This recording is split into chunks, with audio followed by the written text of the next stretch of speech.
How to remove applock password.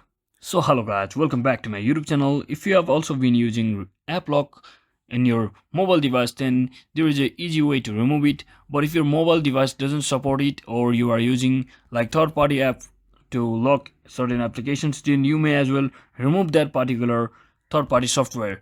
But since if it's available in your settings, then just head over to your settings, and inside settings you can also try searching for applock just like this. And if you don't find that option on your device, then what you can do is just head over to your settings and scroll all the way down until you see the apps. And if your device supports it, then there should be option like this. So let me show you from my example. So this is the one, as you can see.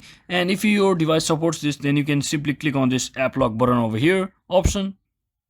And once you click on it, you'll be seeing all of the apps which are being locked, and you can just click on it.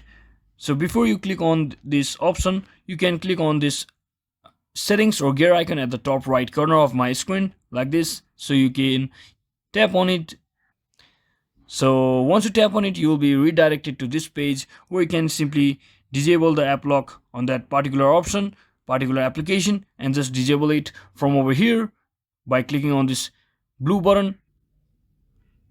And it should just turn off app lock option by showing a menu pop-up icon like this, and you can just click on OK, and you should have successfully removed your app lock password. So I hope this video was helpful guys. If it was, don't forget to like and subscribe to the channel. See you on the next one.